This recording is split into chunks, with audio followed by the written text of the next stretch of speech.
जज्बों नए ख्वाबों को जगाता है। सुबह की आवाज हंसी हमारे साथ है, मंसूर और नदा के साथ।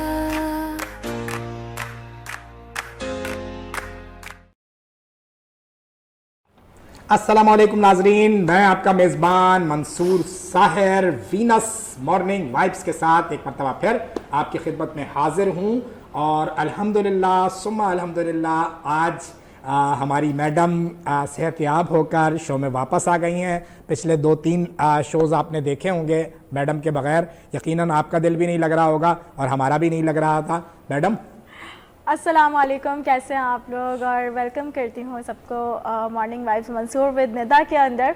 और थोड़ा सा शायद आज मैं लो लग रही हूँ, मगर पिछले 1 वीक से मैं बीमार थी। आपको पता है मौसम चल रहा था और हमारे यहाँ तो बीमारियों के भी सीज़न होते हैं जैसे खाने पीने के होते हैं, तो वो कंटिन्यूसली बस वो कुछ ज़्यादा ही बीमार हो गई मैं, तो आ नहीं पा रही थी और अब मैंने मंसूर को ज्वाइन किया। बिल्कुल बिल्कुल।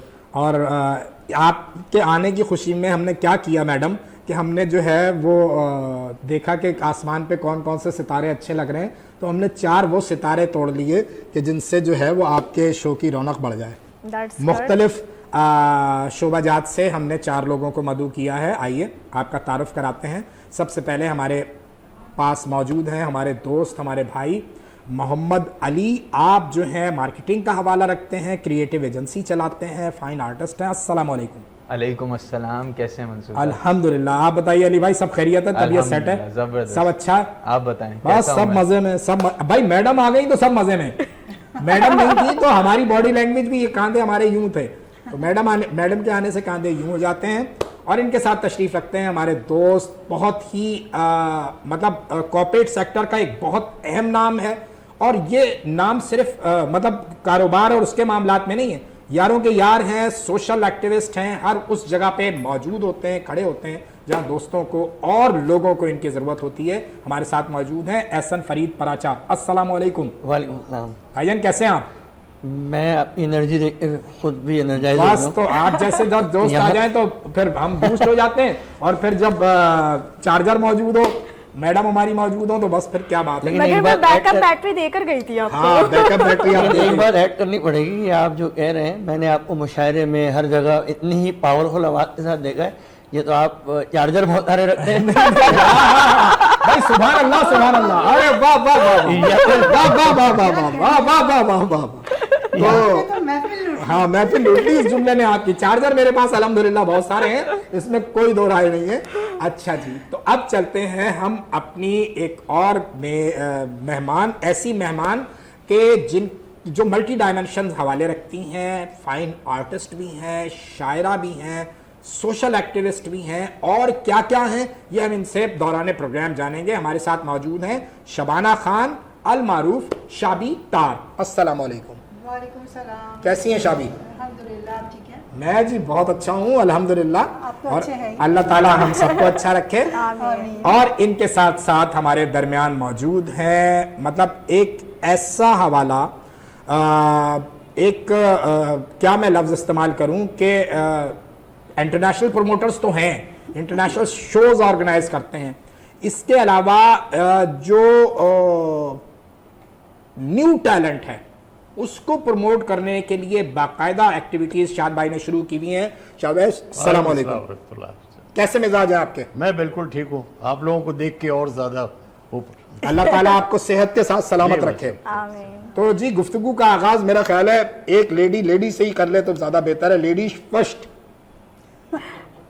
अच्छा चलें ठीक है, मैं ही स्टार्ट कर लेती हूँ। वैसे भी आज काफ़ी टाइम हो गया, काफ़ी टाइम से मैं बोल नहीं रही थी, और मंसूर जो है ना वो बोर हो चुका था, क्योंकि इसकी जो सुबह है ना, बोल के, हाँ अकेले बोल के इसकी सुबह क्योंकि मेरे साथ ही होती है।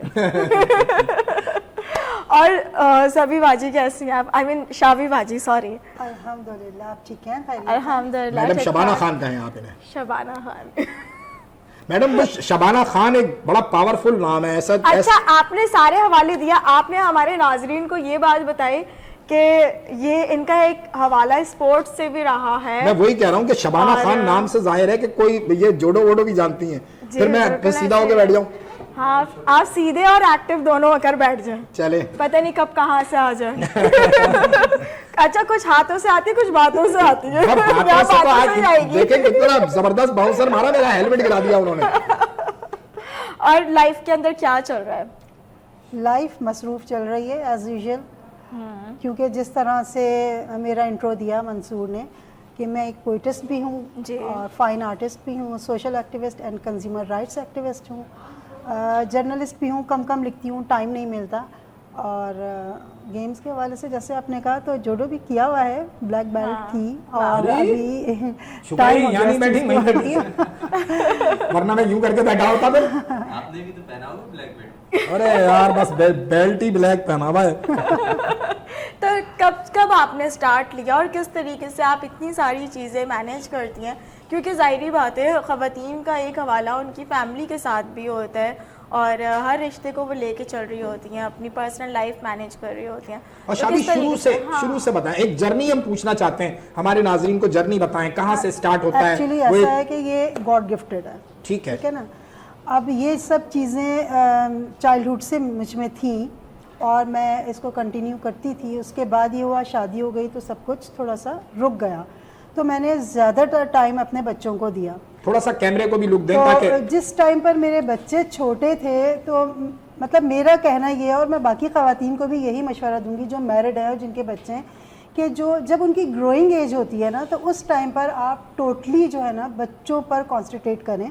तो मेरा भी यही रहा कि जब तक मेरे बच्चे छोटे थे तो मैंने बिल्कुल भी कोई एक्टिविटी नहीं रखी। अब माशाल्लाह बच्चे मेरे इस काबिल हो गए, बड़े हो गए, तो फिर मैंने दोबारा से ज्वाइन किया। तो ये बाकी चीज़ें जिस तरह से आर्टिस्ट या अपना पोइटिस्ट होना, तो ये मैं गॉड गिफ्टेड हूँ। बचपन से मेरे नाना जो है वो फ़ारसी में शायरी करते थे और मेरी फैमिली में मेरी खाला, मेरे नाना, मैं और मेरे एक दो कज़न आर्टिस्ट हैं। वो मतलब करते हैं, जिस तरह से मैं एक्टिव हूँ उस तरह से तो नहीं है, बट उन्होंने इस हवाले से भी काफ़ी काम तो किया। आजकल कुछ प्रोजेक्ट्स चल रहे हैं आपके? मेरे रिसेंटली मैंने जामा कराची में एक बहुत बड़ा मुशायरा किया है। उसमें मेरी तंजीम जो है दरीचा फ़न अदब के नाम से है। जिस तरह के आप लोग जानते हैं कि एक जेन जी को ख़ास प्लानिंग के तहत एक गलत ट्रैक पर डाला जा रहा है, तो मेरी तंजीम का मकसद यही है कि फ़न अदब की तरफ एक मुस्तहकम कदम। तो मैं ये चाह रही हूँ कि जो हमारी जेन जी है उसको हम अपने जो ट्रेडिशन है उसके साथ जोड़ें, लिंक कर दें। उनके लिटरेचर हो गया, फ़न हो गया, जो भी है वटेवर। तो मैं चाह रही थी कि उसके साथ वो दोबारा से उसमें जो एक होता है ना, कॉर्नर पे लेके मोबाइल बैठ गए या सोशल नहीं रहे, लोगों से मिलना नहीं रहा, फिज़िकल एक्टिविटीज़ नहीं रही, मेंटल एक्टिविटीज़ नहीं रही, तो इस हवाले से मैंने स्टार्ट किया है। अल्हम्दुलिल्लाह उसमें फिर सब चीज़ें ही होंगी, थिएटर भी हो गया, पेंटिंग्स हो गई और मुशायरा, सिंगिंग, सब कुछ ही, क्योंकि फ़न अदब में सब कुछ शामिल वो है। जो आपने मोबाइल वाली बात की, अब ज़रूरत इस समय की है कि बाहर निकलना है, थोड़ा सा ग्राउंड में आना है, पार्क्स की तादाद बढ़ाई जाए। अब मैडम पिछले 3-4-5 दिन जो बीमार रहीं, तो मुसलसल इन्होंने जो है वो फुटबॉल और क्रिकेट खेली है, और उस वक्त तक खेली है जब तक बैटरी डाउन नहीं हो गई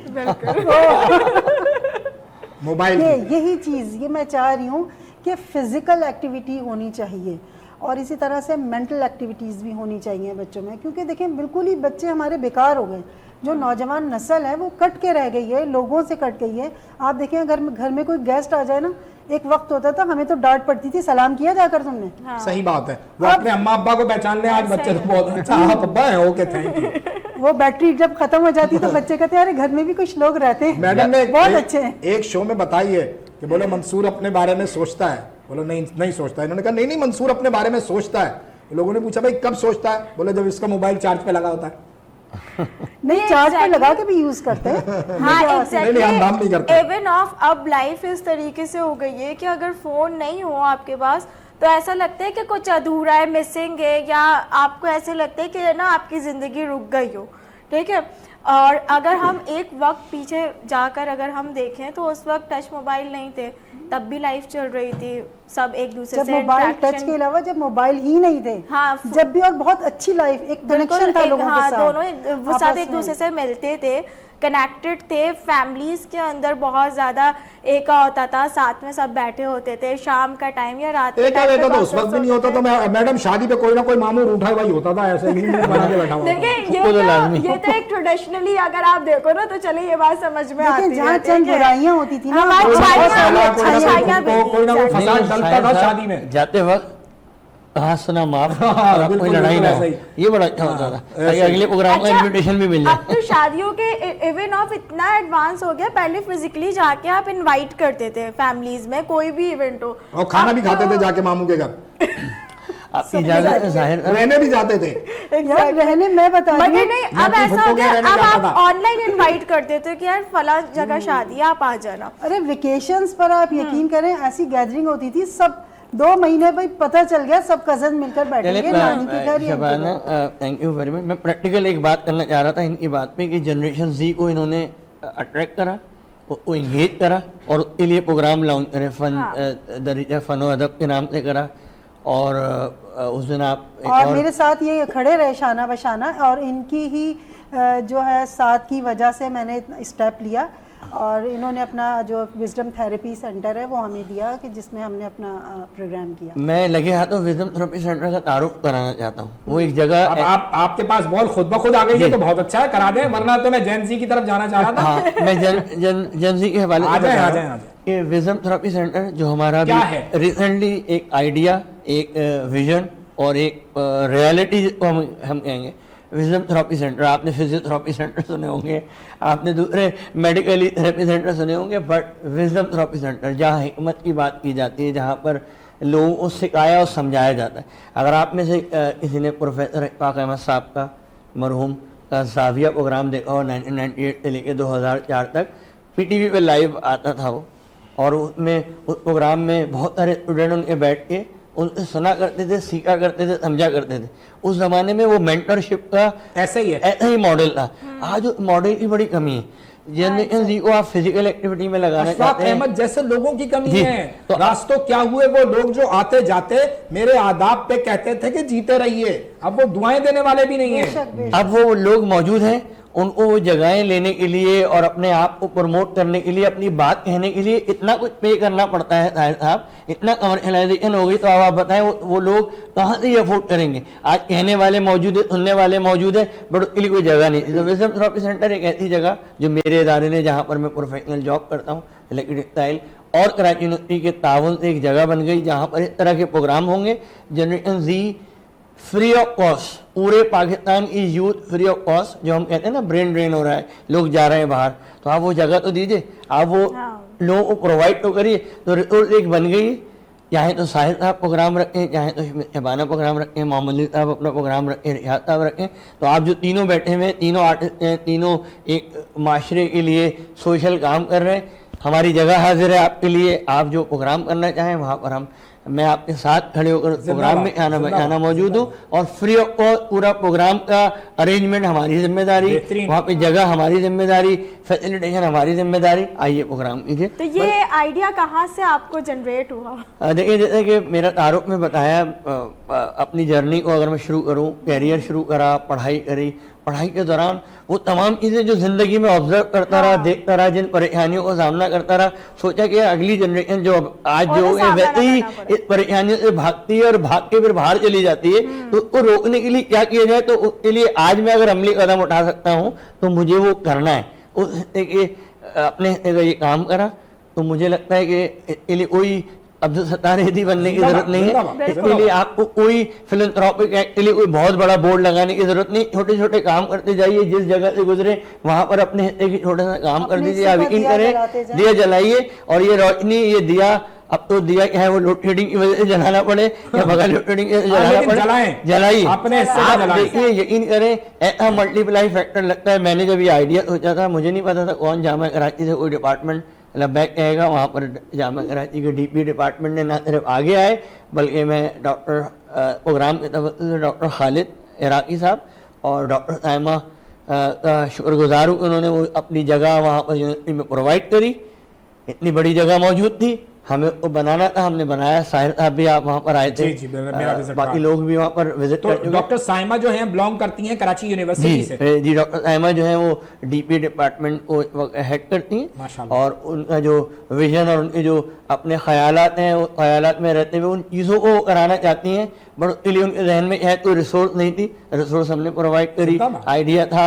नाउ वी क्लब 3-4 साल पहले से हम लोग याद है जो जी। एक प्लान कर रहे थे कि हम ऐसी जगह जी जी ढूंढें, बिल्कुल। तो अब वो करते प्रैक्टिकल बन जाता है। तो मैं साहिर साहब से कहूँगा कि आपके इस तरह के जो प्रोग्राम है सर हम कोलैबोरेशन करने के लिए तैयार हैं। मैडम जो है वो बहुत खुश होती हैं इस तरह की चीज़ों को प्रमोट करते हुए। हमारी जो इंतज़ामिया है, हमारे जो दोस्त हैं, हमें जो डायरेक्ट करते हैं, आले अब्बास भाई हमारे प्रोड्यूसर हैं, वो हमारे जो वाइस प्रेसिडेंट हैं, वो हमारी जो इंतज़ामिया है, और जो हमारे चेयरमैन हैं अब्दुल मजीद आदम साहब, वो हमेशा टैलेंट को, यूथ को प्रमोट करने के लिए हमेशा तैयार रहते हैं। हमारा प्लेटफॉर्म हाजिर है।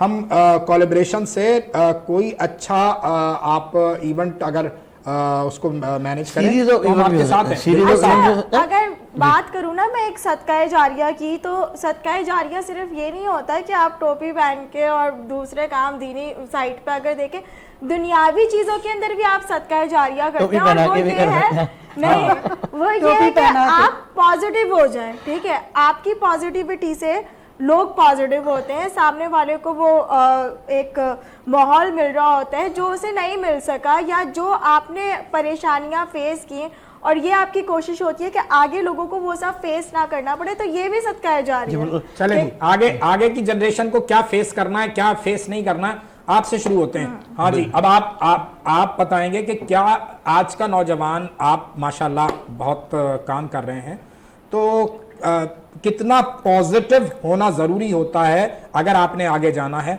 मैं यूथ की बात कर रहा हूँ, तुम्हारी बात कर रहा हूँ, आने वाली नस्लों की बात कर रहा हूँ, कि कैसे तुम मोटिवेशन दोगे कि यार मैंने तो ट्रैक सीधा किया, आप भी आए और पॉजिटिव रहें तो सारी चीज़ें सीधी होती हैं। ये आप बहुत अच्छा आपने सवाल किया। ये आज की जनरेशन के लिए नहीं, ये हर जनरेशन और आज आपकी सोसाइटी में जो नॉर्म बन चुका है कि हम हर चीज़ का जिम्मेदार किसी ना किसी एक को ठहरा रहे होते हैं। कभी गवर्नमेंट को, कभी अपने पड़ोसी को, कभी दोस्त को कि इसने ये किया उसकी वजह से ये हुआ। लेकिन जब हम इंटरनलाइज करें हर चीज़ को, कई बार सारी चीज़ें अक्सर यही होता है कि हम ही उसको गलत देख रहे होते हैं, और कई बार हम समझना ही नहीं चाहते जब तक हम उसको इंटरनलाइज ना करें और उसमें एक पॉजिटिव पहलू ना देख सकें। तो ये होता है, ये हर एक के लिए यही चीज़ है। मेरे ख्याल से जो आज की जनरेशन है उसके लिए जितने टूल्स अवेलेबल हैं शायद पहले नहीं थे। बिल्कुल सही है। और मैडम के दौर में नहीं थे। मैडम मुस्लिम लीग के जलसों में नारे लगाती थी, बढ़ते रहेगा हिंदुस्तान, लेके रहेंगे पाकिस्तान। वो पत्थर मारने वाली यही थी, लॉर्ड माउंटबेटन। नहीं भाई नहीं, वो पर्चा कट गया था, वो नहीं थी ये। अच्छा, वो आज भी पर्चा ताजा है। मगर मसला ये है कि ये मेरा तीसरा जन्म है। क्या पता उस जन्म में कोई अभी हो। 4 और बाकी हैं मतलब। अभी 4 और बाकी है। चलिए, तो बस यही चीज़ है कि हमें हर चीज़ को अगर आपने सही डायरेक्शन की तरफ जाना है तो हमें हर चीज़ को पॉजिटिव लेना पड़ेगा। और माशाल्लाह से आप लोग बड़ा अच्छा काम कर रहे हैं कि हर नई जनरेशंस के लिए, और ये एक नया वे पाथ बना रहे हैं। तो ये बहुत अच्छा कमेंडेबल जॉब है जो आप लोग ये कर रहे हैं। बिल्कुल। और एहसन भाई ने जो बात की है निदा कि मतलब इन्होंने आपको स्पेस फराम कर दी और सारी लॉजिस्टिक्स फराम कर दी। अब आपको एक प्रोग्राम मैडम शबाना खान के साथ जो है मिलकर डिज़ाइन करें, और ख़ास तौर पर शाद भाई आपकी जो है वो बहुत ज़्यादा हमें इस मामले में ज़रूरत पड़ेगी, क्योंकि आप न्यू टैलेंट को बहुत प्रमोट करते हैं। क्या आपके जहन के जो हैं वो ज़ाविये थे कि टैलेंट को कैसे प्रमोट करना है? देखिए, मैं बताऊं आपको, हो सकता है आप लोगों के लिए सरप्राइज हो, मैं बाय प्रोफेशन मार्केटिंग का पर्सन हूं। मार्केटिंग का मतलब है सोशल लाइफ। सो जब तक आप सोशल होगी तो मार्केटिंग करेंगे। सही। बाय हॉबी मैं प्रोग्राम ऑर्गेनाइजर हूं। सही। 40 साल पहले, आप लोगों के लिए सरप्राइज होगा, मैंने इंडो पाक फिल्म अवार्ड शो किया था अच्छा, माशाल्लाह। दुबई में। दुबई में मेरी जिंदगी 42 साल मुल्क से बाहर रही, मुख्तलिफ ममालिक में। दुबई और कतर। अच्छा, गल्फ में। गल्फ में। तो दुबई में 30 साल, कतर में 12 साल। तो दुबई में 40 साल पहले हॉबी के तौर पर मैंने एक शो ऑर्गेनाइज किया था, जो फर्स्ट एवर शो हुआ, फिल्म अवार्ड शो।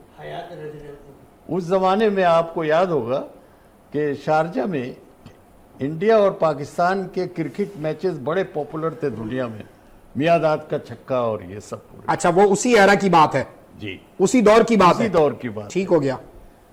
तो मुझे स्ट्राइक किया कि इंडिया और पाकिस्तान में दो चीजें पॉपुलर है अवाम में, एक क्रिकेट और एक फिल्म। ठीक हो गया। क्रिकेट तो हो गया, मुझे कोई ऐसी चीज करनी चाहिए जो कोई पोस्ट पॉपुलर हो। तो मैंने कहा मैं इंडिया पाकिस्तान का फिल्म फेस्टिवल करूंगा, उसको लेते हुए। ठीक है, आइडिया बहुत बड़ा था। वाकई मैं बहुत जॉब बड़ा था। करता था, मैं वहां पर मार्केटिंग में शेल ऑयल कंपनी में जॉब करता था, तो मेरा प्रोफेशन नहीं था, ये हॉबी थी। जैसे स्ट्राइक किया तो लोगों से मैंने डिस्कस किया, उनका बहुत बड़ा काम है, तुम नहीं कर सकते। मैंने कहा मैं करूंगा, क्योंकि टारगेट लेना मेरा काम है, उसको पूरा करना।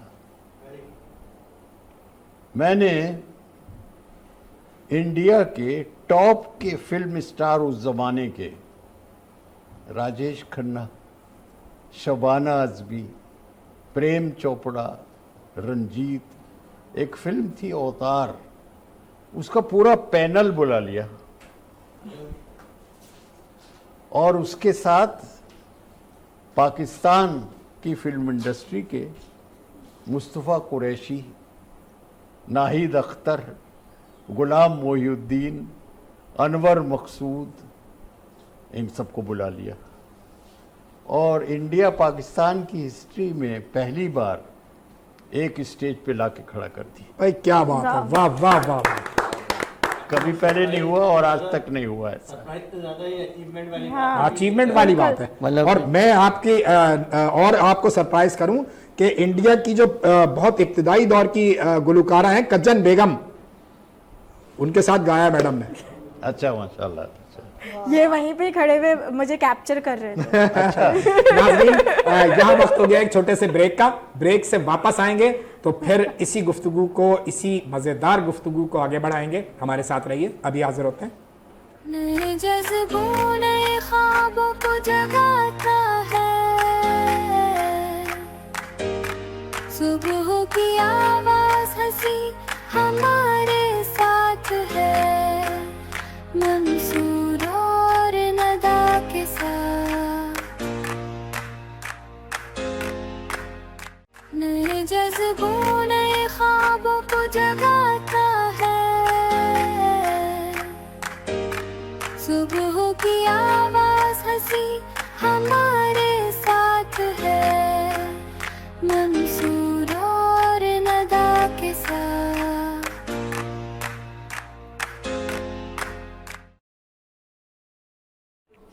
वेलकम बैक टू नाजरीन। ब्रेक से वापसी आ चुके हैं और मज़े की गुफ्तगू यहाँ पे चल रही थी, इसी को कंटिन्यू करेंगे। और मैं वो जो बात अधूरी रह गई थी ना, वो पहले वो जो मशहूर गाना है ना इंडिया का, भोली सूरत दिल के खोटे, भोली सूरत दिल के खोटे, नाम बड़े और दर्शन छोटे। मैडम गाने वाली थी, फिर मैडम ने मना कर दिया, गला खराब है। और ये उस दौरान इन्होंने ही मेरी बीमारी का इलाज भी किया था। ये कावे बना के देते थे फिर मुझे बिल्कुल सुबह सही। सुबह। अच्छा, एहसन, बहुत ही कमाल गुफ्तगू जो है वो शाद अली भाई ने की, और मतलब हमें भी हौसला दिया कि ये आज भी जो है वो नौजवानों को प्रमोट करने के लिए ये सारे मामलात को देखते हैं। और एक हर फ्राइडे को इनके एक गैदरिंग करते हैं जिसमें नए टैलेंट को प्रमोट किया जाता है। तो ये तो बहुत अच्छी चीज़ है। ऐसा ही हवाला आपका भी है, तो कोई जॉइंट वेंचर अब जहन में आता है इससे? देखिए, मुझे तो पहले बात है खुशी हुई शाद साहब से मुलाकात करके प्रोग्राम में, और अंदाज़ा हुआ कि ये वो जनरेशन है जो उस ज़माने में रिसोर्सेज ना होते हुए अपने आइडिया को पहले ट्रांसफॉर्म करते रहे और आज उन्होंने कहा कि आप सोशल वर्क करते हैं, मैं उसको प्रैक्टिकल करता हूँ। तो 40 साल से जो खिदमत कर रहा है तो मेरी एज के करीब करीब ज़्यादा ही है, लेकिन ये कि उसमें आप जितना एक काम कर चुके हैं उस काम को आगे ले जाने के लिए सरकार हम आपके साथ हैं, Cooperation हाजिर आपके हैं साथ। इंशाल्लाह ताला। और दूसरी बात ये शायद साहब मैं आपको बताऊं, देखिए हर फील्ड के अपने अपने तकाजे होते हैं। मैं हमदर्द पाकिस्तान का फाउंडर भी हूँ, आपके लास्ट प्रोग्राम में बात हुई थी, सोशल एक्टिविटी है। आप बड़े हैरान हुए थे मेरे आइडिया को सुनकर, पहली बार मेरी आपसे मुलाकात थी, आपने कहा ऐसा कौन से लोग होते हैं जो एनजीओ को मतलब पैसे का होता है। मैंने कहा मेरी एनजीओ कोलैबोरेट कराती है और हील पे काम करते हैं, H for health, E for employment, A for academic, L for learning. इन इदारे के लोग जो लोग क्लेम करते हैं, आपने मुझे बताया कि 7.5 लाख के करीब जो है एनजीओ रजिस्टर्ड हुई हुई हैं, जो रजिस्टर्ड है, नॉन रजिस्टर्ड तो बहुत सारी हैं, और वो रोजाना दावे करते हैं कि हम ये करते हैं। मैंने कहा एग्जैक्टली ताहिर भाई, ये वो लोग हैं जो दावा करते हैं और एक तबका है जो कहता है हमें कुछ मिलता नहीं है। तो हमदर्द पाकिस्तान मौजूद है इनको कोलैबोरेट कराने के लिए, हमारे वॉलंटियर मौजूद है जो बगैर किसी पैसे के, बगैर किसी इस वाले गिव एंड टेक के कोलैबोरेट करा रहे हैं, हम स्कूटनी करके देते हैं। सही है। ये लोग मुस्तहिक हैं, आप लोग अच्छा काम करते हैं। अब लोग मुझे कहते हैं आप डोनेशन क्यों नहीं लेते? मैंने कहा आप उनको दे दीजिए, हमारे पेजेस पे जाइए और देख लीजिए कौन अच्छा काम कर रहा है, आप उनको डायरेक्ट दे दीजिए, मुझे तो प्रमोट करना है। तो इस तरह का कॉन्सेप्ट पहली बार मार्केट में आया कि थर्ड पार्टी, हम थर्ड पार्टी हो गए ना, हम कह रहे हैं XYZ company, XYZ NGO, XYZ social लोग अच्छा काम कर रहे हैं, तो क्रेडिबिलिटी खुद ब खुद आ गई। मैं कोई मीडिया तो नहीं हूँ कि मुझे कोई एडवांटेज मिलेगा, मैं कोई न्यूज़पेपर तो नहीं हूँ, मैं तो एक एनजीओ लेके चल रहा हूँ जो कि नॉन प्रॉफिट पे काम कर रही है और कोई फंड भी नहीं ले रही। तो ये एक तरीकाकार है। दूसरा जो विजन थेरेपी का कॉन्सेप्ट है वो है team, T for training, E for education, A for awareness और अगेन M फॉर मेंटोरिंग। मैंने आपको बताया मेंटोर वो होता है जो अगली जनरेशन को लेगेसी ट्रांसफर कर रहा होता है, बिल्कुल सिखा सही रहा है, होता है। बिल्कुल तो सही आइए ट्रेनिंग ले लीजिए, एजुकेशन ले लीजिए, अपने अवेयरनेस ले लीजिए, आगाही ले लीजिए। आज हम बात करते हैं कि अक्टूबर का महीना पिंक अक्टूबर है, ब्रेस्ट कैंसर के हवाले से अवेयरनेस है। हम कहते हैं एनवायरनमेंट का महीना 5 जून जो है वो एनवायरनमेंट डे है। तो पूरे साल इस तरह के डेज मनाए जाते हैं, सिर्फ वैलेंटाइन डे नहीं है, देयर आर मेनी डेज। लोगों को अवेयरनेस नहीं है, अवेयरनेस दे दीजिए। वैलेंटाइन डे क्या होता है madam? I don't know sir, आप ज्यादा मनाते हैं। मुझे पता था ताहिर भाई आप इस पे जरूर रुकेंगे, आपको अट्रैक्ट करने के लिए सवाल किया था, बट मैं कहना चाह वैसे होता क्या है, मैडम बताएंगी? मदर्स डे, फादर डे, ये सारे डेज हैं, आइए सेलिब्रेट करिए, बताइए लोगों को, अवेयरनेस दीजिए, अपने हिस्से का काम पूरे पाकिस्तान में पहुंचाइए। फिर लोग क्यों कह रहे हैं कि ब्रेन ड्रेन हो रहा है? जो मौजूद है उनके लिए क्या कर रहे हैं हम? ई चालान के अलावा भी बहुत कुछ है करने के लिए, करना पड़ेगा। और अगर हम सिर्फ गवर्नमेंट की तरफ देखते रहेंगे, इदारों की तरफ देखते रहेंगे, तो मैं अपने काम कब करूँगा? मैं यूथ प्रोग्राम में गया, वो यूनिवर्सिटी ने मुझे बुलाया एज ए लेक्चर देने के लिए, तो मैंने वहाँ पे उनसे कहा कि भाई आप सोशल पे, फेसबुक पे जाके जो लिखते हैं, कमेंट करते हैं ना, इतने निकल कर थोड़ा सा एक स्टेप आगे बढ़ाइए। तो सर हम कौन से इदारे के साथ काम करें, कौन से लोग हैं जिनके साथ काम करेंगे? हम पे पॉलिटिकल टैग लग जाता है, हम पे लग जाता है, हम पैसे लेते हैं। मैंने कहा आइए हमदर्द पाकिस्तान के प्लेटफॉर्म से काम कीजिए, ना पैसे दे रहे हैं हम आपको, ना ले रहे हैं, आपको सोशल वर्क करना है, ये प्लेटफॉर्म है। इससे वो मोबाइल से भी दूर रहेगा, इससे वो निकल कर आके काम भी करेगा, और वो जो अब्दुल सत्तार रेदी का एक उसने ड्रीम बनाया हुआ है ना, उसके रोड मैप पे जाने के लिए अपने हिस्से का काम करेगा। एग्जैक्टली ऐसे ही। और हमारे माशरे में इन सब चीज़ों की ज़रूरत भी है, अगर देखा जाए तो, क्योंकि हम लोग एक मगरबी ट्रेंड को फॉलो करने के चक्कर अपना जो कल्चर है उससे बहुत दूर निकल चुके हैं, और उसके बाद हम परेशान हो गए। अगर आप देखें बहुत सी ऐसी चीज़ें, मगर अभी भी बहुत सी अच्छी चीज़ें हो रही हैं, आर्टिस्टों को मौके मिल रहे हैं, काम कर रहे हैं, और जो न्यू टैलेंट है, कुछ आप जैसे लोग हैं जो कि प्रमोट करते हैं, उन्हें हौसला अफजाई करते हैं, ऐसी छोटी छोटी गैदरिंग्स होती हैं। तो ये माइंड एक्सरसाइज के लिए भी बहुत अच्छी है। और मंसूर का तो एक हवाला ये भी है कि ये कभी कभी तो गिटार लेकर खुद यूनिवर्सिटी में खड़े हो जाते हैं। हाँ, और आगे टोपी भी तो रख देते हैं, वो भी तो बताएं। असली बात आप भूल गई मैडम, असल खेल वहीं से शुरू होता है जब आप गिटार बजाना सीखते हैं, तो आप टोपी सामने रख देते हैं। She is talking about jamming. Yes, अब ये इन्होंने, मैं जो नहीं बताना चाहती थी वो इन्होंने खुद ने बता दिया। मैं तो जैमिंग की बात कर रही थी। कान की बात पूछ लेते हैं। जो क्रिएटिविटी आप कर रहे हो, जो आपने प्रोफेशन के तौर पे अपनाया है, उसके बारे में भी थोड़ा सा बताओ। बिल्कुल, मैं दोनों चीज़ों मतलब जो क्रिएटिविटी के बारे में और प्रोफेशन के बारे में, दोनों चीज़ों के बारे में बताऊंगा। क्रिएटिविटी का बचपन से शौक था और अल्लाह ताला ने हर इंसान को क्रिएटिव पैदा किया है और तजस्सुस में रहता है वो कि हर चीज़ नए तरीके से कैसे की जा सके। क्रिएटिविटी तो बचपन से थी, उसी में प्रोफेशनली फिर हमने आगे परस्यू किया। फिर क्योंकि आर्टिस्ट भी थे तो हमने कहा कि आर्टिस्ट जब तक थे तब तक तो ये था कि पेंटिंग्स बिकने में और बड़ा मसला होता था, लेकिन वही काम जब दूसरों के लिए कर रहे होते थे तो हम देखते थे हाँ क्रिएटिवली इनकी जो है ना किस तरह से हम मार्केट में इनका काम को अलग तरीके से दिखा सकते हैं और लोगों के कोई साइकोलॉजिकली उनके दिमाग में किस तरह से इंटीग्रेट कर सकते हैं, डाल सकते हैं कि लोग इसी चीज़ को एक नए तरीके से, नए जाविये से देखें। तो हमने कहा यही काम जब हम दूसरों के लिए करें क्यों ना आर्टिस्ट के लिए किया जाए, क्योंकि यंग आर्टिस्ट का सबसे बड़ा प्रॉब्लम ये था कि बड़े आर्टिस्ट, रिनाउंड आर्टिस्ट के एक बिजनेस मैनेजर तो होता है उसके साथ जो कि उसके काम को बेच सकता है या उसके स्किल्स को बेच सकता है, लेकिन यंग आर्टिस्ट के लिए कोई प्लेटफॉर्म नहीं भाई था। बड़े आर्टिस्टों के साथ बैठ के शो करना भी बड़ा मुश्किल हो जाता है, आपको आइडिया नहीं कोई मसला नहीं, मैं अपने आप को बड़ा बड़े नहीं मानता। सारे प्रोग्राम में जो है ना आप लोगों ने पूरे हफ्ते की कसर निकाल ली। भाईजान मसला पता है क्या है, जब तक मैडम नहीं होती है ना हम लोग कहीं से कोई ना कोई स्टार शॉट होता रहता है हम लोगों का। मैडम होती है तो फिर सारे फ्यूज जले। अरे हम लोग प्रोग्राम में आए, इससे पहले प्रोग्राम में तो फिर साहिर साहब जो है नहीं वो पहले का प्रोग्राम वो तो फॉर्मेट और था ना। अच्छा। वो टॉक शो था। आज बैठे हुए आप मेरे साथ मॉर्निंग शो में, और मॉर्निंग शो का फॉर्मेट जो है वो मैडम ने डिसाइड किया कि भाई हंसना है, बोलना है, नाचना है, गाना है, मुस्कुराना है, लोगों को पॉजिटिव वाइब्स देनी है। तो हम सब इसी पे फोकस करते हैं। थोड़ी देर में मैडम गाना भी सुनाएंगी, हालांकि टोपी नहीं है आगे रखने के लिए, लेकिन फिर भी सुना देंगी। यार वो एक्चुअल के अंदर आपने मुझे मशवरा दिया था पार्टनरशिप का, मगर मेरा मूड नहीं है। ओके हाँ जानी। तो फिर हमने स्टार्ट की ऑर्गेनाइजेशन जिसका नाम है पार्ट जो कि जिसको हम उर्दू में हिस्सा भी कहते हैं। मांग लेंगी ये? हाँ हिस्सा मान बेसिकली सब आर्टिस्ट का एक हिस्सा है, क्योंकि कोई ना कोई कहीं ना कहीं किसी का, जैसे आपने कहा बड़ा अच्छा आपने कहा कि जाहिर सी बात है आपका एक विजन था और आप माशाल्लाह से क्रिएटिव भी थे। इस तरह से हर आर्टिस्ट के पास कोई ना कोई आइडिया होता है, कभी किसी का फिल्म बनाने का होता है, कि कोई गुलकार होता है, जैसे आपने बताया कि मैडम तो सब करती हैं। मैडम ने फिल्म भी बनाई, मैडम ने जो है वो ड्रामा भी किया, मैडम ने गाना भी गाया, मैडम बहुत अच्छी मॉडल है। अच्छा ड्रामा भी करा? बहुत मैडम रोज ड्रामा करती है। मैडम की शूट होती है ड्रामे की। भाई यार तुम मुझे बाद में फिर जो है वो कल बैठने नहीं देंगी मैडम फिर। अच्छा मैं शूट के बाद भी ड्रामा करती हूँ। हाँ वो मैंने आपसे सीखा। लेकिन वो कुछ लोग कहते हैं, मैं नहीं कहता मैडम। एग्जैक्टली जी। तो फिर हमने एक इस तरह का प्लेटफॉर्म बनाया जिसमें हम आर्टिस्ट को इंटीग्रेट करते हैं या कनेक्ट करते हैं ब्रांड से।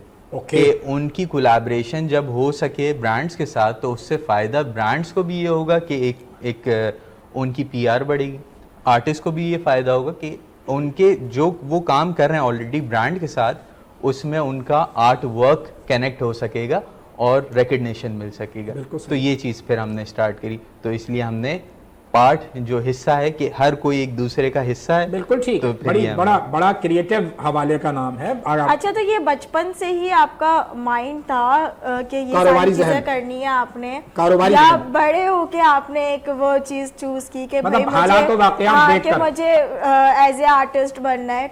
कब आपने खुद को पहचाना? कब मैंने पहचाना, तो मैं हर वक्त पहचान रहा होता हूँ कि हर बार हर दिन नई चीज़ अपने बारे में जुस्तजू होती है। हर बार नई चीज़, पिछली चीज़ भूल रहा होता है इंसान, नई चीज़ को अपना रहा होता है, अपनी पुरानी लर्निंग को ख़त्म कर रहा होता है, नई लर्निंग सीख रहा होता है। तो हर बार तो इंसान रोज़ाना नया बनता है, नया सीखता है, तो उसकी आइडेंटिटी तो रोज़ चेंज होती है।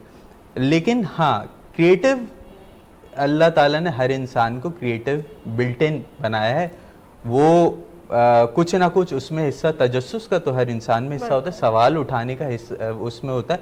अपने माहौल में वो ये देखता है कि क्या क्या प्रॉब्लम्स हैं, क्या क्या सिनेरियोज हैं, उसको देखते हुए, जैसे अभी आपने थोड़ी देर पहले पॉजिटिव थिंकिंग की बात की, दो तरह के लोग होते हैं। एक वो कि वो कहेंगे ये ऐसा है, ये बुरा ही है, इसने कर दिया, लेकिन दूसरा होगा कि वो कहेगा ये बुरा है, इसको इस तरह कर दो तो बेहतर हो जाएगा। बिल्कुल। तो आपने अपने दिमाग को उस मुस्बत वे में इस्तेमाल करें और आप किसी ने बड़ी अच्छी मिसाल दी शादी कि गिलास में अगर आधा गिलास है ना, तो जो कुछ लोगों की थिंकिंग है कि वो गिलास आधा खाली है। अच्छा, कुछ लोगों की थिंकिंग होती है कि नहीं, गिलास आधा भरा हुआ है। तो ये वाली सोच अपनानी पड़ती है। एक शायर ने कहा कि एक शहंशाह ने बनवा के हसीन ताजमहल, हम गरीबों की मोहब्बत का उड़ाया है मजाक। तो दूसरे ने कहा कि एक शहंशाह ने बनवा के हसीन ताजमहल सारी दुनिया को मोहब्बत की निशानी दी है। बिल्कुल। अब आप फोकस करते हैं ना, हाँ, सोच को फोकस करते हैं। थोड़ी सी गुफ्तगू जो फाइन आर्ट से निकली है, पेंटिंग से निकली है, आपका भी एक हवाला जो है बहुत अहम है। लेकिन उससे पहले नाज़रीन, एक मैं ज़रूर वाक़या सुनाना चाहूँगा कि मैडम हमारी भी पेंटिंग करती हैं माशाल्लाह। तो ये बीच में इन्होंने ना मुझे चीज़ें दिखानी शुरू की, तो मैंने एक चीज़ देखी, बड़ा खूबसूरत था, आग का हवाला था उसमें, हाँ बस, तो शोले निकल रहे थे, रेड कलर में, बहुत शानदार था। मैंने बड़ी तारीफ़ की।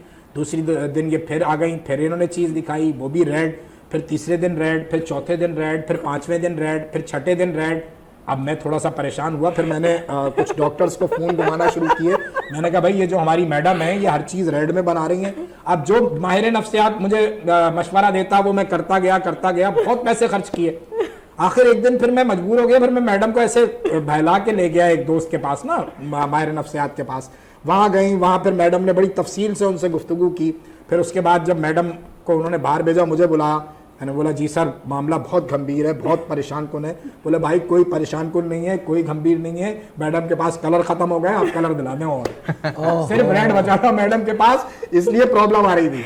मगर ये एक आर्टिस्ट ही बता सकता है कि कलर का हवाला, तो कलर और आर्टिस्ट दोनों को मिला दिया मैंने। अब मैं कलर के हवाले से जानना चाहती हूँ, क्योंकि इंसानी फितरत और इंसानी दिमाग ऐसा है कि जो आपकी लाइफ के अंदर चल रहा होता है, जो आप नॉर्मली चीज़ें अपने पास्ट में या अपने प्रेजेंट के अंदर देख रहे होते हो या देख चुके होते हो, उसी को एज ए आर्टिस्ट के तौर पे आप उससे उतार रहे होते हो या वही कलर्स आप वेयर कर रहे होते हो। तो कलर्स का दिमाग, इंसानी दिमाग से क्या और कितना गहरा ताल्लुक है? बहुत गहरा ताल्लुक, बहुत गहरा ताल्लुक है। और उन कलर्स के आप मुझे हवाले भी बताइएगा कि लाइक कुछ लोग होते हैं जिनको ब्लैक बहुत पसंद होता है, कुछ को रेड बहुत पसंद होता है, इस तरीके से। देखिए ब्लैक, आप कुछ कहना चाहते हैं? मैं इस पे आंसर दूंगी, मेरा क्रिएटिव इंडस्ट्री से ताल्लुक है, तो इसलिए मैं इसका दरअसल ब्रांडिंग में इसको बहुत ज़्यादा साइकोलॉजिकली जो है ना इंटीग्रेट किया जाता है, कनेक्ट किया जाता है, क्योंकि ब्लैक जो है हिडन, बहुत सारी चीज़ों को, हिडन चीज़ों को बताता है। आपने देखा होगा बहुत हाई एंड ब्रांड्स ब्लैक को यूज़ करते हैं, क्योंकि एक रॉयल्टी, हिडन चीज़ों को, ब्लू ट्रस्ट को शो करवाता है। बैंक्स आप देखेंगी ब्लू को ज़्यादा रिप्रेजेंट करता है, क्योंकि कूल, ठंडा और जो है ना ट्रस्ट को डिपिक्ट कर रहा होता है।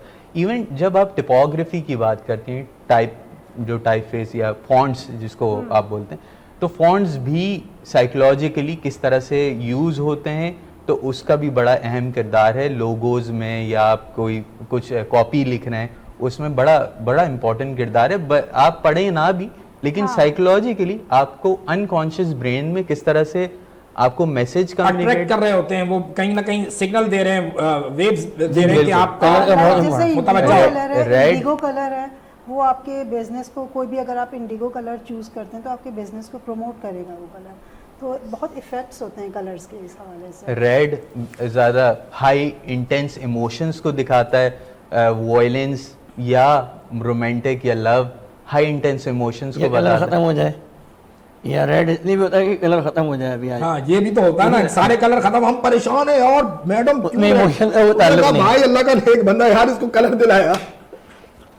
मेरा अपना फेवरेट कलर जो है वो ब्लैक है या ब्लड रेड है। अच्छा, मतलब वो ये तो नहीं, ये काट के यूं वाला, अली भाई ये काट के यूं वाला नहीं, वो मैं कभी कभी इनसे ले लेती हूं। अली भाई, मैं हमारे एक बड़े सीजन पॉलिटिशियन नजीब हारून, उनके मैं ऑफिस जाना हुआ, बरसों पुरानी बात है, तो मैंने देखा कि बहुत सारी चीज़ें मरून कलर की हैं। तो मैंने उनसे पूछा, मैंने कहा नजीब भाई, तो उन्होंने कहा यार ये उभारता है आपको काम की तरफ, कुछ मतलब मोटिवेट करता है। मोटिवेट करता है। तो वाकई कलर्स जो हैं वो आपको कहीं ना कहीं सारे, जैसे करते हैं। हमारे पास वो आते हैं एस्ट्रोलॉजर, तो वो बताते हैं कि जी ये वाला पत्थर पहनने से आपकी ये बूस्टिंग हो सकती है, ये बूस्टिंग हो सकती है, ये बूस्टिंग हो सकती है। बिलाशुबा करने वाली जात अल्लाह की होती है, बिल्कुल। लेकिन वो जो तमाम चीजें Impact- बनाई गई impact आता हैं है। वो कहीं ना कहीं अपना असर रखती हैं। ऐसे ही। तो ऐसे ही कलर्स का भी हवाला होता है। थोड़ा सा बताएं। देखिए कलर्स तो आपकी पर्सनालिटी को भी बहुत ज़्यादा वो करते हैं इन्हेंस, लाइक ब्लैक आपको लोगों को अट्रैक्ट भी करता है, मगर मोस्टली ऐसा होता है कि जिन लोगों की लाइफ में बहुत ज़्यादा प्रॉब्लम्स आई हों, बहुत सैड रहे हों, तो वो भी बहुत डल कलर यूज़ करते हैं। आप अच्छा। कभी ये नोट करें। और जो बहुत ज़्यादा चिल होते हैं, जो लाइफ को इंजॉय करते हैं, वो शार्प कलर यूज़ करते हैं। Vibrant colours. सारे वाइब्रेट्स कलर जो होता है ना। अच्छा, ये बिल्कुल रिसेंटली तजुर्बा हुआ मुझे अली भाई, सब बहुत संजीदा बात कर रहा हूँ कि एक दोस्त कुछ थोड़ा परेशान था, तो मैंने उसको बुलाया, वो ये सारे काम करता है, तो मैंने कहा यार मेरे पास ये जगह खाली है, कुछ ग्राफिक्स के काम है, फला है, डिमका है, ये है, ये, तो ये बैठ के करो और मुझे एक लोगो ये ब्रांड है ये डिज़ाइन करके दो। तो उसने वो जो डिज़ाइन किया वो बहुत ही मतलब बहुत ही डल से डल कलर्स कलर्स थे। थे। तो आई वॉज शॉक्ड। मैंने कहा यार ये तो बिल्कुल रिजेम्बलेंस ही नहीं है जो मैंने तुम्हें बताया था, जो तुम्हें समझाया था। अच्छा मैं दोबारा करता हूँ। तो फिर मुझे वो आइडिया हुआ, फिर आहिस्ता आहिस्ता थोड़ा सा मुझे रियलाइज हो गया कि अगर आप जहनी तौर पर कहीं और उलझे हुए हैं तो फिर आप क्रिएटिविटी नहीं कर सकते कम से कम। ऐसे ही है। या रिफ्लेक्ट होगी, क्रिएटिविटी भी बहती। असल में कई बार जब आप लोगो या कोई भी ब्रांडिंग कर रहे होते हैं तो वो कंपनी के लिए नहीं होती है। कई बार हमारे यहाँ जो क्लाइंट्स आते हैं तो यही होता है कि वो अपना आइडिया लाते हैं। यूजुअली वो उनके लिए बनता ही नहीं है, वो बनता है उस ऑडियंस के लिए जिनको वो दिखाना चाह रहे बिल्कुल होते सही है। टारगेटेड ऑडियंस जो होती है उन्हीं के लिए हैं। हाँ, तो कई बार जो क्लाइंट है उनको समझाना पड़ता है ये आपके लिए नहीं, ये उनके लिए जिनको आप दिखाना चाहें। तो ये थोड़ा कलर से अच्छा, निकलिए। you रंग are की the बात हो रही artist. है, कलर की। वजूद जन से है कायनात में तस्वीरें रंग। मेरे वजूद जन से है तस्वीर कायनात में रंग। देखिए कल परसों कलर तक की बात आपके यहाँ हो रही रंग है। भी नहीं होगा, तबीयत ना खराब। बिल्कुल ऐसे ही था। तो बड़े भाई ये जो आपने जिक्र छेड़ दिया, तो थोड़ी सी अपनी भी जर्नी बताएं कि वो पहली खातून, वो पहली लड़की कौन थी जो वजूद। जिंदगी में आई। रंग आया। देखिए ये किस्मत का खेल अल्लाह की तरफ से। मैं जब आपने पूछ ही लिया ज़ाती अरे सर लाइव हमारे शो जा- का फॉर्मेट ही यही है। लाइव जा रहा है। हसन भाई से भी पूछेंगे, लाइव जा रहा है, भाभी भी बेगम नहीं है, बेगम नहीं, टेंशन ना लें। फिर तो ये खुल के बात कर सकते हैं। मैं बताता हूँ किस तरीके से अल्लाह ताला मिलाता है। मेरा घर केमारी में था, कराची में। कैमाड़ी मैं में जॉब करता था हैदराबाद में। उस शोबा से। तो वीकेंड पर मैं अपने घर आता था वहाँ पर। तो मेरी माँ बहुत परेशान थी कि इसकी शादी नहीं हो रही, शादी करना चाहिए, मेरे पीछे लगी हुई थी शादी कर। बहुत सारी हमारे ख़ानदान में कजिन थी जो इंटरेस्टेड थी वो। अच्छा, तो मैं मना करता था। तो हमारे यहाँ एक लड़की पढ़ने आती थी मेरी वालदा के पास, उससे उन्होंने जिक्र किया कि भाई इसकी शादी की कोई लड़की उड़की ढूंढो। तो मैं उनके घर गया हुआ था, तो उन्होंने एक एल्बम दिखाई। उस एल्बम में एक लड़की की तस्वीर थी जो दुपट्टा ओढ़े हुए थी, शक्ल भी अच्छी थी, मुझे पसंद आई वो। तो उसने मेरी माँ से कहा, माँ ने पूछगछ की कि ये लड़की कहाँ है। मालूम हुआ वो हैदराबाद में ही है। वाह, पसंद कहाँ ये से कहाँ? हैदराबाद में थी या नहीं देखिए कहानी एक दिलचस्प मोड़ पर आ गई। इस तरीके से होता है। एक मिनट, कहाँ से होता है? एक मिनट, शायद नहीं, कहानी आ गई है एक दिलचस्प मोड़ पर अब बिल्कुल और हमारे पास आ गई है चाय। तो यहाँ पे ब्रेक बनता है। ब्रेक के बाद कहानी जो है वो यहीं से शुरू होगी, हैदराबाद। चाय की चुस्कियों के साथ। ठीक है, तो मैडम ब्रेक की तरफ चले। बिल्कुल नाज़रीन, हम लोग ब्रेक की तरफ जाते हैं और ब्रेक से वापसी आके हम इसी टॉपिक को कंटिन्यू करते हैं। देखिए कलर नए जज्बों नए ख्वाबों को जगाता है, सुबह की आवाज हंसी हमारे साथ है मंसूर और नदा के साथ। नए जज्बों नए ख्वाबों को जगाता है, सुबह की आवाज हंसी हमारे साथ है मंसूर और नदा के साथ।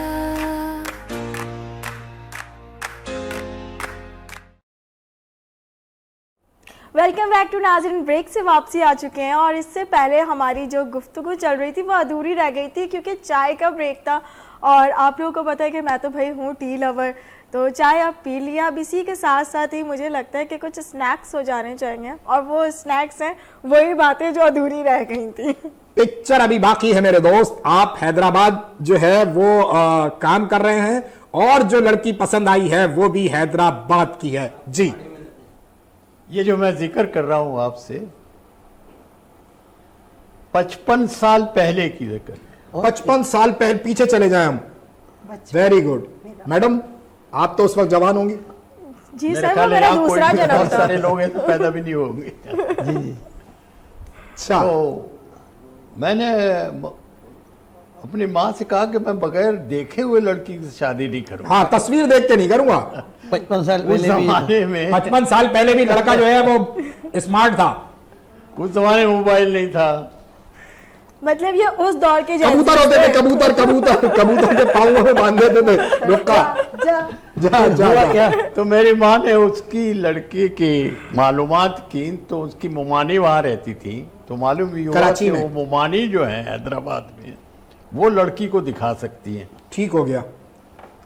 तो उन्होंने मुझे मुमानी का पता दिया।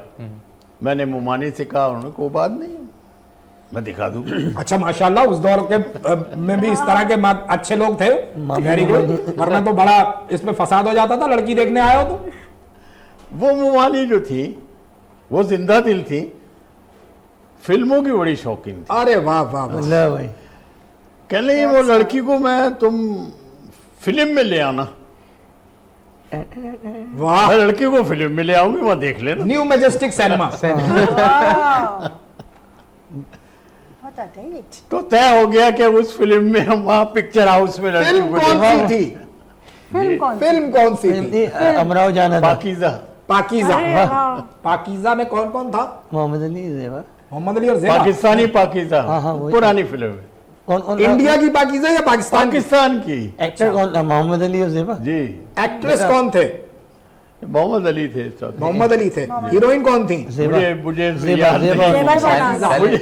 मुझे तो ये पूछा कि लड़की कौन इंसान थी। थे। या वो कह रहे हैं मुझे ये पूछे मूवी लड़की भी कौन देख थी? रहे थे। अच्छा, लड़की- पाकीज़ा। नहीं, मूवी भी देख रहे थे, लड़की देखने गए लेकिन देख मूवी भी नहीं, रहे। इनका पूरा इंटरेस्ट मूवी पे नहीं, इनका लड़की मुझे पे एक्ट्रेस इंटरेस्ट। याद नहीं है, आप ये पूछे लड़की कौन थी। वही आ रहे बेटे, कितनी जल्दी है। वही आ रहे, वही आ रहे। अच्छा तो जी, लड़की को देखने के लिए अब जो है वो सिनेमा का आपने टिकट ले लिया तीनों का, जी 3 लाख। अपना जी। लड़की का मुमानी का। और सहूलतकार मुमानी। Very good. अब वो जरा लेट आई, पिक्चर शुरू हो चुकी थी। अच्छा, तो खैर मैं वो मुमानी आ गई थी, मैंने उनको टिकट दी है, 2 टिकट है, मैं आता हूँ थोड़ी देर में। तो जाके बैठ गई। पॉपकॉर्न लेने गए। टिकट साथ लिया था। तो मैं अंधेरे में, पॉपकॉर्न। नहीं उस जमाने पॉपकॉर्न नहीं था। अच्छा, बस जब की बात कर रहा हूँ 55 साल पुरानी। उस टाइम पे स्नैक क्या वो होता है? आइडिया रखिए आप उस जमाने शाही में सुपारी थी। कैसा था। वो भी ये नहीं तो है। आजकल है पॉपकॉर्न को। ठीक है। मैं अंधेरे में चला गया, बराबर बैठ गया, तो मुमानी ने मुमानी ऐसा के? रखा था कि बराबर में था मेरा। आप किसके बराबर में बैठे? मुमानी के? लड़की के। अच्छा, लड़की के। पता है ना ये पूरी बात। हुमानी ने सीट मैं बड़ा खुश हुआ, वही लड़की वाह, वाह। बराबर देखा नहीं था, अभी तक अंधेरा था। हाँ, फिल्म शुरू हो चुकी थी। अच्छा, कहानी सुना रहा हूँ मैं आपको, हकीकी कहानी। जी जी। अच्छा, मैं बैठा हुआ था इत्मीनान से, थोड़ी देर में कपल आया, टॉर्च से देखते हुए, अंधेरा था, तो वो इधर उधर देखने लगे सीटों को। तो वो एक साहब जो उनके मियाँ बीवी थे, वो कहने लगे कि वो देखिए वहाँ पर बैठे हुए हैं, ये मैं चाहता हूँ कि मेरी जो बीवी है वो इस लड़की के बराबर बैठ जाए, उसके बराबर में मैं बैठूं, फिर आप बैठो। विलन मतलब पहले हाय हाय हाय हाय हाय हाय हाय जालिम समाज है। जालिम समाज पहले आ गया। इतना खर्चा करके मैंने ममानी ने दूसरी पार्टी बुलाई थी। कोई भरोसा नहीं है भाई। ये ममानी ने तो नहीं बुला लिया ये इसको यूं नहीं, कह इनने सकते दूसरी पार्टी में हैं, ममानी- इसको यूं कह सकते हैं कि फिल्म पे फिल्म चल रही थी। इससे भी मजेदार बात, इससे भी ज्यादा मजेदार बात, सारा प्रोग्राम मैं पंगा नहीं लेना चाहता था पहली बात थी, तो मैं बैठ गया आराम से। वहाँ क्या करें, अब मजबूरी है, दिल के टूटे टूटे। फिल्म शुरू हो, मैं फिल्म देख, अब मुझे लड़की देखनी है। सही है। बीच में विलन, बीच में बीच में जालिम समाज। विलन्स। मैं थोड़ा आगे होके फिर ऐसे करने लगा। 2-3 दफा मैंने ऐसे किया तो बंदा समझा मेरी बीवी को देख रहा है। हाय शाबाश। ये तो बिल्कुल चोरी की वजह, और ममानी नाराज हो गई, ये तो बंदा ही सही मुझे नहीं लग कैसे पता चला? जब मैं आगे हूं तो वो बंदा भी आगे हो जाए। वाह वाह वाह वाह वाह वाह वाह, जबरदस्त। जब मैं पीछे हूँ वो भी पीछे हो जाए। कैमरा मैंने कहा यार यहाँ फड्डा हो जाएगा। आराम से बैठा रहा, फिल्म देखते रहे फिर। इंटरवेल तक आराम से बैठा रहा।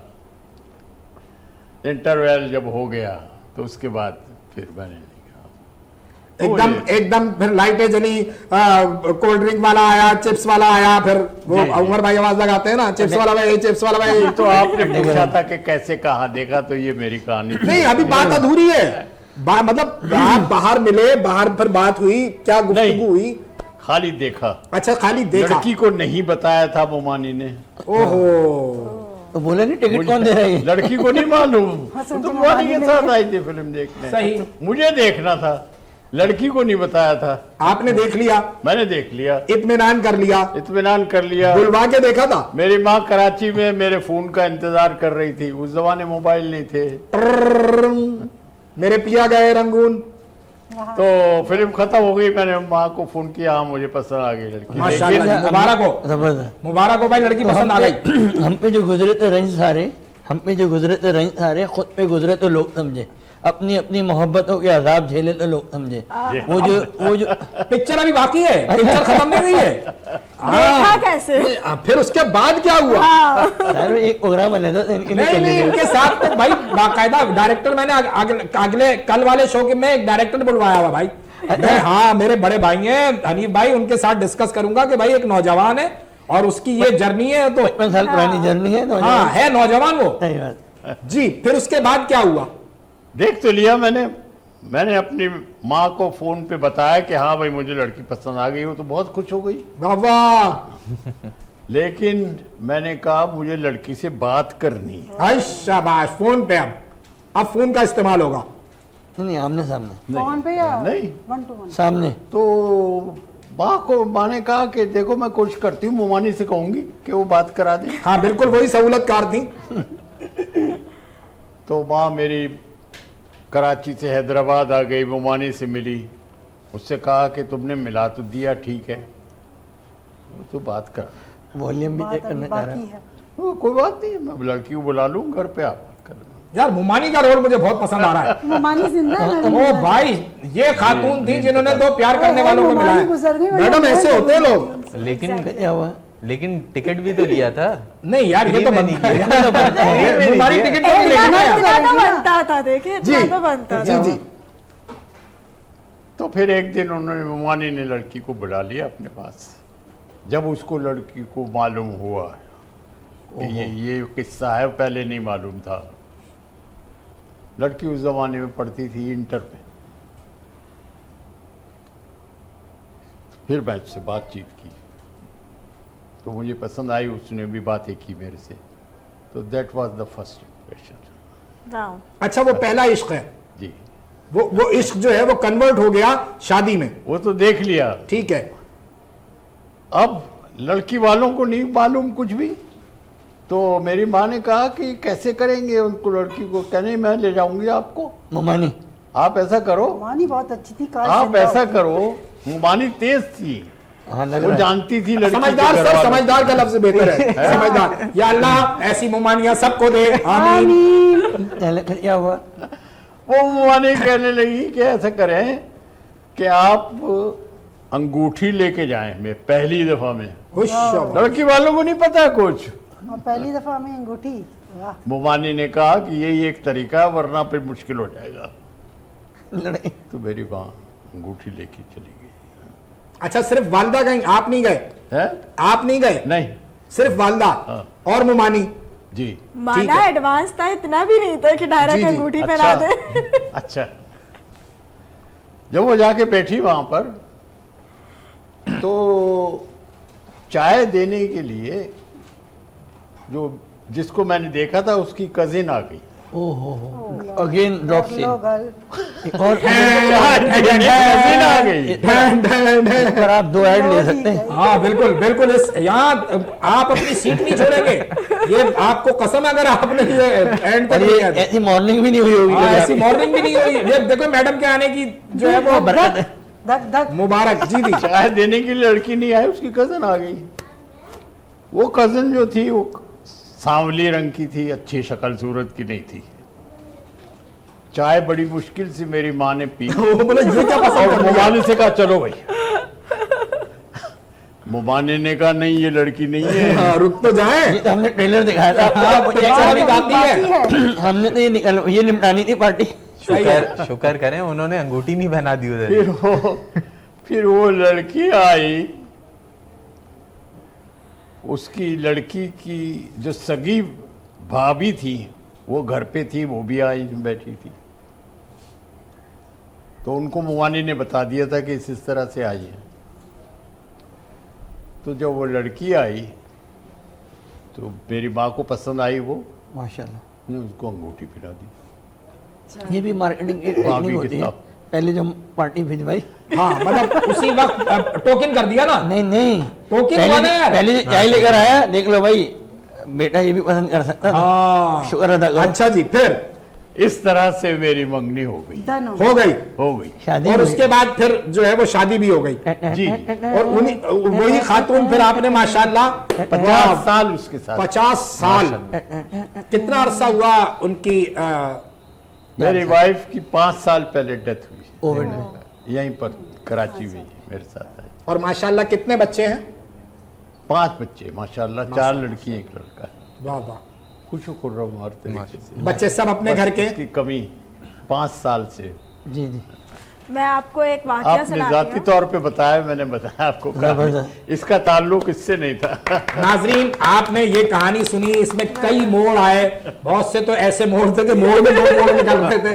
तो मगर इसी बात के ऊपर मैं भी आपको एक कहानी सुनाती भाई हूँ, और वो शाबाश। है मंसूर साहिर की कहानी निदा की जुबानी। अच्छा, मेरा ख्याल है ब्रेक ले लिया जाए, क्योंकि ये मैडम आ रही है बहुत ऊपर से। तो मैडम मंसूर साहिर की कहानी सुनाएंगी, लेकिन ब्रेक के बाद। हमारे साथ रहिए। नए जज्बों नए ख्वाबों को जगाता है, सुबह की आवाज हंसी हमारे साथ है, मंसूर और नदा के साथ। नए जज्बों नए ख्वाबों को जगाता है, सुबह की आवाज हंसी हमारे साथ है, मंसूर और नदा के साथ।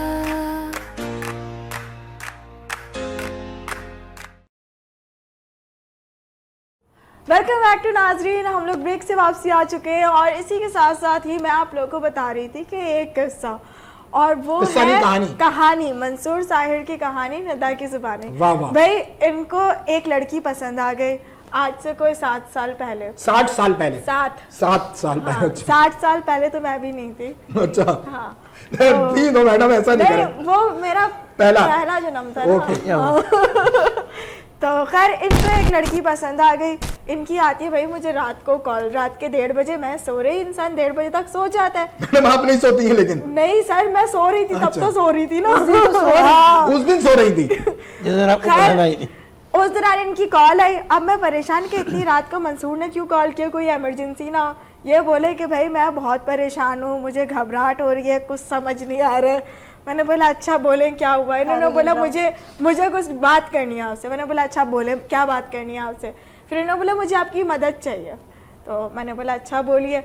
तो फिर इन्होंने बोला कि भाई इन्हें एक लड़की पसंद आ गई है और उस लड़की का ना रिश्ता लेने के लिए जाना है। सुबह नाश्ते पे जाना था, सुबह नाश्ते पे रिश्ता लेने जाना है। हलवा पूरी पसंद थी उसे। रात में 1:30 बजे रहा ये था। तो ये भी बता दिया हलवा पूरी पसंद है, ठीक है। अब मैंने बोला चले ठीक है चले जाएंगे, दोस्त होते ही इसलिए। हाँ। खैर वहां पर गए, मुझसे पहले ये पहुंचे हुए थे। हलवा पूरी ले गए। हलवा पूरी लेकर तो पहुंचे हुए थे, साथ में उसी लड़की की अंगूठी निकाल के उसी को पहना रहे और कह रहे मेरी मंगनी हो गई। भाई मसला ये था कि उसकी पहले मंगनी हुई हुई थी, उसने मुझे बताया कि मेरी मंगनी हुई हुई है। मैंने कहा निकाल के दिखाओ ये कैसी है अंगूठी। हमने निकाली, फिर हमने दूसरी उंगली में पहना दी, हमारी हो गई। हाँ फिर उसके ऊपर भी एक सीन हो गया। फिर क्या हुआ? इनकी जो पुरानी मोहब्बत थी वो उसने कहीं देख लिया ना अचानक यूनिवर्सिटी में। सब वही हो रहा है एक ही जगह पे। सही है। क्योंकि इनका जो ज्यादातर जिंदगी गुजरी है ना वो इनकी यूनिवर्सिटी और कॉलेज में ही गुजरी है।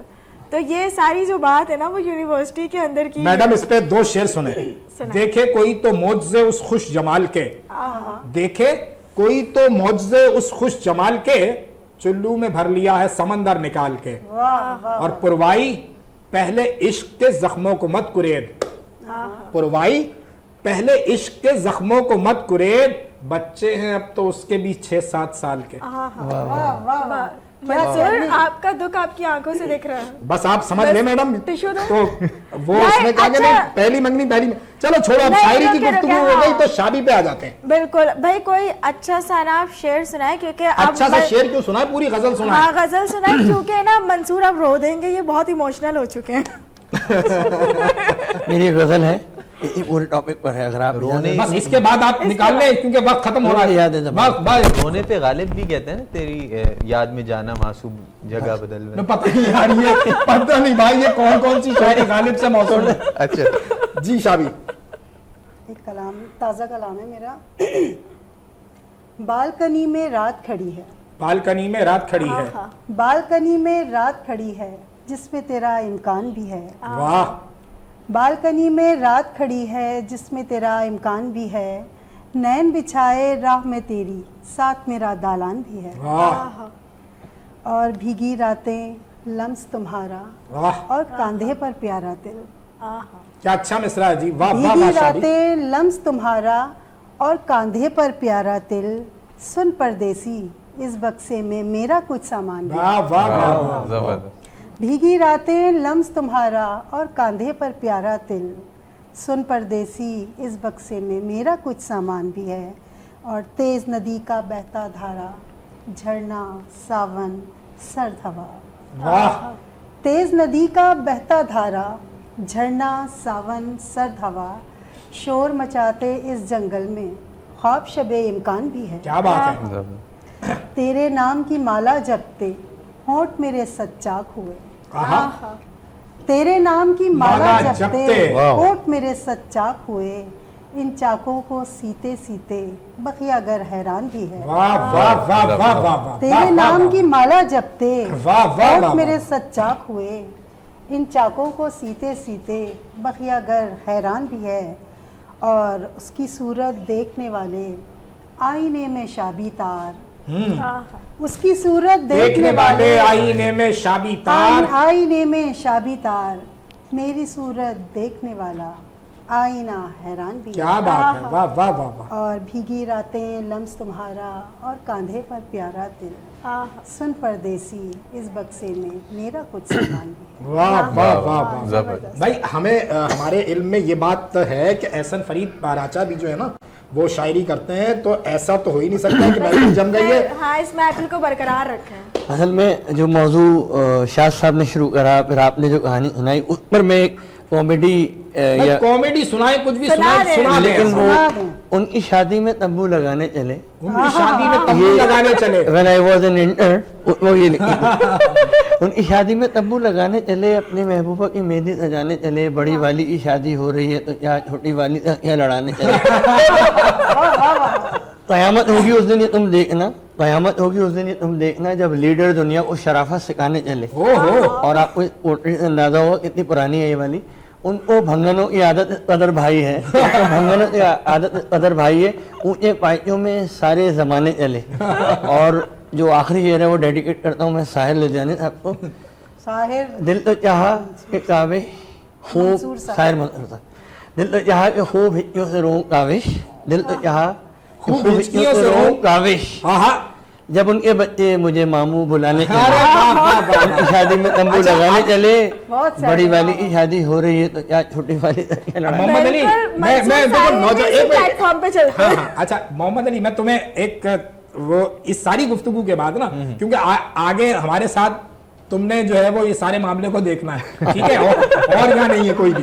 तो सुन लीजिए, सारे नौजवान इस बात को गिरा में बांध लें कि मेरी हमदर्स, आपने जो अगली गुफ्तगू करनी है ना लड़की से, वो क्या करनी है वो बता रहा हूं आपकी इजाजत से। बता दो कि मेरी हमदर्स मेरी बात जरा गौर से सुन, मेरी हमदर्स मेरी बात जरा गौर से सुन, कब्ल इसके कि तेरी माँ मेरी माँ तक पहुंचे, और मैं किसी तौर भी शादी का नहीं हूं कायल, मेरा पैगाम मोहब्बत है जहां तक पहुंचे। और जो तो ये है सूरत हाल। नौजवानों को इस पे फोकस करना चाहिए। मतलब वो जो जो मामला शुरू हुआ 55 साल जमाना लग गया, जो मामला शुरू हुआ 55 साल से, वो मामला यहाँ तक ऐसे ही है। नहीं, आपकी गुफ्तगू से मुझे ये बात याद आ रही है कि एक इंडियन कॉमेडियन है कपिल शर्मा, उनकी मूवी आई थी किस किस को प्यार करूं। अच्छा। तो ये भी उसी कपिल शर्मा कौन है? वो भी एक आपके बिछड़े हुए चचा साहब। अच्छा जी। तो खैर उससे मुझे ये जहन में आया कि ये इनका और उनका सेम एजेंडा था, फर्क इतना था वो मूवी में थे, इन्होंने प्रैक्टिकल कर दिया। सही बात। बस ऐसा ही है। अच्छा वो रिकॉर्डेड प्रोग्राम। जब जहां जैसे मिले जितना मिले लेते चलो संग प्यार को, हमारा तो हवाला यही है। और इसी तरह कोई पाकिस्तानी गीत भी है, पता नहीं क्या, सब है गोरी हो या काली सब है भागों वाली, प्यार है एक जैसा सभी का। तो मोहब्बत बांटिए। मोहब्बत बहुत अहम हवाला है ज़िंदगी का। बहुत सारे दुख और तकालीफ जो हैं वो हमारे अतराफ में मौजूद हैं। अपने हिस्से की खुशियाँ छीन लीजिए, अपने हिस्से की खुशियों को हाथ से मत जाने दीजिए। प्रोग्राम का वक्त ख़त्म हो रहा है। मैं चाहूँगा एक एक मैसेज जो है वो, ये आपका कैमरा, जो आप देना चाहें हमारे प्रोग्राम के हवाले से। पहले आपसे शेर के जरिए मैसेज है। सरजर पे नजर पैदा ए में तमाशाई, सरजर पे नजर पैदा ए में तमाशाई, जर्रे में भी वतन है कतरे में भी गहराई। क्या बात है। बहुत शुक्रिया। इस प्रोग्राम के तवस्सुत से मैं समझता हूँ ये जो चिल माहौल में हम एक मैसेज पहुँचाते हैं, उस मैसेज का मकसद होता है कि हम वो काम करें जिससे माशरे के अंदर एक तब्दीली आए, बदलाव आए। चाहे वो याद साहब ने बात की या हमने बात की, मुझे लगता है ये सब तब्दीली का एक आगाज़ है। आगे जारी रखिए सफ़र, इंशाल्लाह हम मिल के चलेंगे। इंशाल्लाह इंशाल्लाह। जी अली।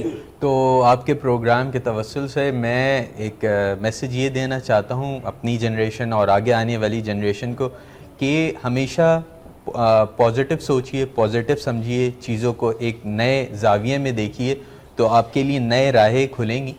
तो ये ही मेरा मैसेज है। जिंदाबाद जिंदाबाद। जी शाबी, ये आपका कैमरा। मैं ये कहना चाहूँगी कि जिस तरह से कोई भी पिक्चर डार्क रूम में डेवलप होती है कलरफुल, इसी तरह से जब आपकी लाइफ में कोई भी प्रॉब्लम्स आए और बहुत परेशानियां आए तो आप मतलब टेंशन ना लें, आप ये समझें कि बहुत ही कोई कलरफुल पिक्चर अभी रास्ते में है और बनकर आपके सामने आने वाली। जिंदाबाद जिंदाबाद। सर मैसेज देना चाहें कुछ?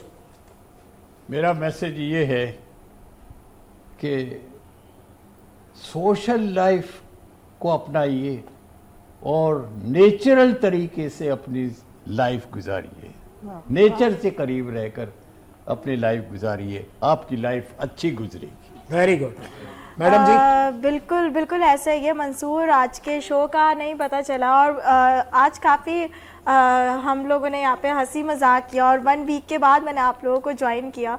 और हमेशा मैं अपने शो के अंदर सीरियस गुफ्तगू कर जाती हूँ, मगर आज थोड़ा दूर थी मैं इससे।